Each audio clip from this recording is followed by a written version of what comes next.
Okay guys, so welcome back. Today we're going to do something a little different. We've not done this type of video before. We have the trip coming up to Pinehurst. Yes, excited. Which we're very, very much looking forward to. Both of us obviously looking to go down there and try and play the best we can, like anyone would do if they're going on a trip like that. You would. And we're going to talk a little bit about how we're going to prepare for playing well and where our games are at going down there. Definitely, yeah. What kind of things are we working on in the swing, and then we've got another part afterwards. We're going to do more what you can do around the short game and the putting that will kind of help you make a better score. Because it's one thing I want to go down and hit good tee shots and hit good irons. I also want to make a good score. Definitely. You got to get the ball in the hole. Yeah, and that's something for me that I've not done enough of that in the last little while is kind of scoring related work, so that will be good. So Matty boy, we're going to start with you today, episode 1. What you're working on, what's your focus on your game, so tell us a little bit about that. Up until now, your season. Yep. How's it been going? So it's been a little bit up and down, obviously. I've been working on the swing pretty consistently though, so I would say I try to hit balls 3-4 times a week. Yeah. And then obviously we have our Mondays. I think I've been struggling with a few things. I think I've been struggling with syncing my body and my arms up. Matching those up. So I've been doing some smart ball work and the structure ball that Watson Golf, this is the hanger from them as well, so I've been doing some of that.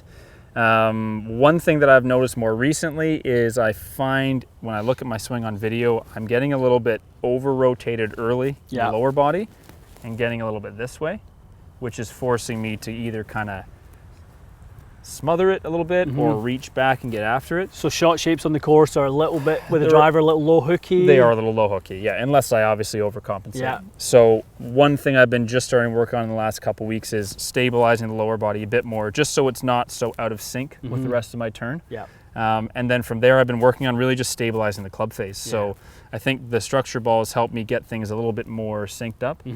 This hanger, which we just got sent a couple weeks ago, I've only used it a few times, but it's quite interesting how much it basically, you set the club face square at address, and as long as you maintain the pressure on your forearm throughout and on the way through, I find it keeps it very square. And I actually find for me, it keeps me from getting this way where I'm too square at impact. It helps me kind of...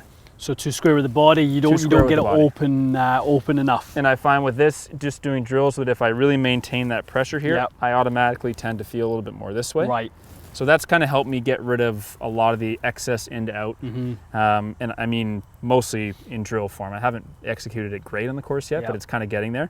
But that's neutralized my path a little bit, gotten me a little bit less up with the driver. So it's promising, but those are the things that I kind of have on my mind.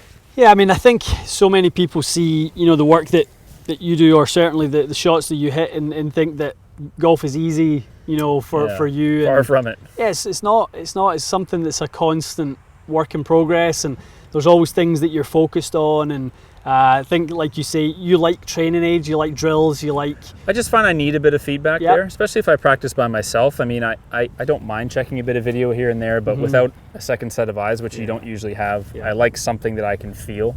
Absolutely. And I think it's just been helpful for me. Yeah. Okay. Let's hit a couple of wedges and kind of, we've got some data that we're going to pull as well. Great. See what's going on. So yeah, when I'm working with this Watson hanger, probably, I don't know, 80% club head speed, because you end up being a little bit more focused on it. Got it. But the drills I've been doing recently is, like when I begin my turn, try to feel that I'm not doing this. And I'm sure a lot of people watching videos will notice the normal camera angle we use on me when I'm hitting. You'll see this foot peak, which is an indication of this kind of motion. So I'm trying to feel that a little bit more stable.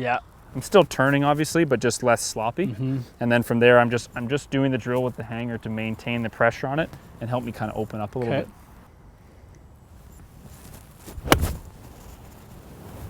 So the first couple I hit with it, normally I'll hit pushes, which is exactly what that was. So that's an indication for you your body hasn't quite gotten open enough? It's a swing that's kind of like that. Yep. So, I mean, in that there is... It's exactly that. So 6.3 down in angle attack, 0.2 in the path. Just a face that's pointed. Just a little face that's open. So that's to me, a much better rep there. I actually felt my lower body kind of clear a bit more, and it looks like the ball took off on line. So yeah, I mean, something we don't often see for you is actually an out to in path. Yeah, which is cool with this thing. I can actually get it that way. And I think well, Larry always says the same thing. You need to really exaggerate the drills to see it on the course. And I think that's a mistake I have made, is I don't exaggerate it enough on the range. Right. I just try to hit the exact shot I'm looking for, but you really have to go a little bit further. Absolutely. And then you come back to the middle on the course a bit more. Yeah, so that's a pretty good one there.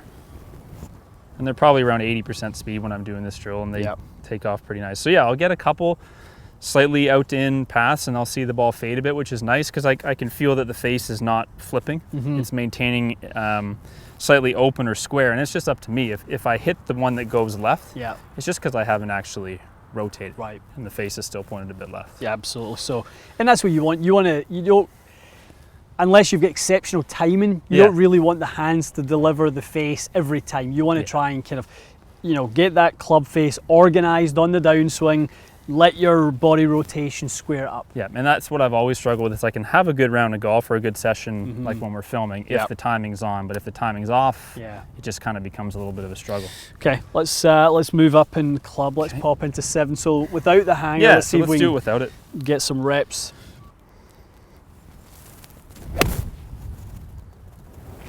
Looking sharp. Footwork looks good. Yeah, I'm kind of keeping an eye on that left foot, making sure that pressure isn't moving out. So that was 0.6 path out to in, so 0, neutral. 0. And face was a degree open.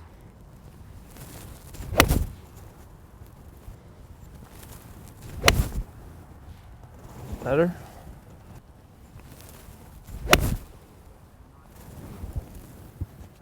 It's pretty good right there. That felt pretty good, yeah. Yeah, I mean, anyone who's familiar with your delivery numbers with irons will know that consistent slight out to in paths are not in your normal repertoire. No, haven't seen that in a long time. That's good. To be honest, I don't practice with the quad at the course. Yeah, I try to just keep an eye on the divot pattern, but it's nice to see that that's actually been able to sort of move it a bit right to left. Okay, so we've got the big stick out. Yeah, which is a bit of an issue at times. Yeah, so I mean, this hasn't been the weapon that it should be for you this year. I've got the club head speed on it, I've got the distance on it, but I haven't been controlling it. Right. So I haven't really taken advantage of it because I've been punching out a bunch. And so I think, especially for the trip, I'm not too concerned about making sure I stay at my ball speed kind of metrics. I'm more concerned about getting a reliable shape. And then if I add the speed back in later, that's fine. Yeah, I think speed will always be available for you, if and when you choose to use it. Yeah. But ball flight consistency, a bit like some of the stuff we talked about last week with kind of my driver situation, trying to kind of get it in play and kind of get something that's reliable. Definitely. What does that shape look like to you on the golf course right now? When you hit it well, is that a draw, is that a fade? It's a little bit of a draw, but it doesn't move much. Okay. It's actually fairly straight, and part of that concerns me a bit because I know that that's likely me just kind of timing them a little bit. Usually if I'm swinging well, it should move a little bit left to right. Now, if it started moving a little bit right to left, I'm fine with that too. But I just often find that days where I've got I've hooked one, I've blocked one, and then my good one's dead straight, to me it means I'm probably not in the best sync.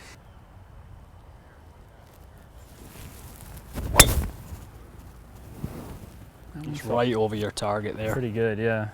So yeah, I like the look of that because it's, again, this is a bit extreme because it's a drill swing. Yep. But I don't remember the last time I was only 1 degree up on anything. No. Yeah, and for people to see you at 158 ball speed, 111 club, obviously is different. But that's, like we said, that's not the objective here. Yeah, it's just part of the process of that. Exactly. That was a good one. Yeah, that was really nice. Took off better. Spin on a little bit less spin, but 0.6 on the attack angle. I mean, this is unheard of, really, for you to be right there. And I think, you've seen me hit so many balls. You'd agree. We always talk about what gets me so up, what gets me so into out, and I wasn't conscious of this motion, this foot. Yeah. And we always talk about, okay, now you're going to get back there and save it. Yeah. So I think now that it's a little bit more stable. Maybe it's just coming through a little bit more consistently. But part of that is I think I'm going to do these drills for a few weeks. I think I'm going to have to kind of develop a new feel for the release. Yeah. Because I've had a certain release based on where I am in the downswing. Another really nice one. Yeah, so these are kind of like building a pretty controlled golf course swing that maybe fades a little bit, and I think I can work on that further and add some speed back into it. I kind of feel like I'm probably swinging around 70% or so. Yeah, and 160 ball speed, I mean, I would say the range ball and some of the testings I've done at my own club, you're probably missing 4 or 5 miles an hour ball speed right now. Fair enough. So 164, 165, like if you were cruising around that with this level of effort. Good. Yeah, that one's good. Really good. These are sort of the things I want to accomplish. I want it to be overall just a little bit lower maintenance, especially off the tee. It's remarkably different, to be honest, in terms of the delivery numbers. I mean, I think, you know, as I said, the people who know you and know your swing will see that, and obviously the speeds that they see you are different. And you know, kind of similar thing for me last week with the drivers I was playing with.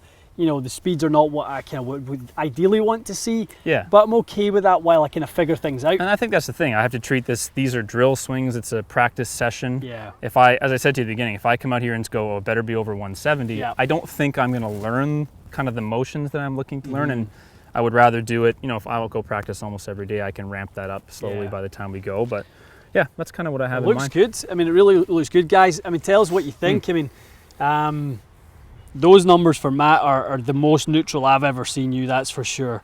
I think there's some real good longevity in kind of bringing your game into a really solid, reliable, a game that can travel anywhere. Yeah, exactly. That's very important, I think, for you and I when we go and play places or whatever it is. It's one thing having your game at your own club. I mean, you can probably still get round your own club in a reasonable number. Yeah, on a bad day, you still have some idea of where to miss it. But no, you're absolutely right. If we go somewhere and you play a tighter course and the penalty for missing is enormous, it'd be nice to have a shot that, hey, I can hit that shot, whatever, 285, 290, and I know where it's going to go. Yeah.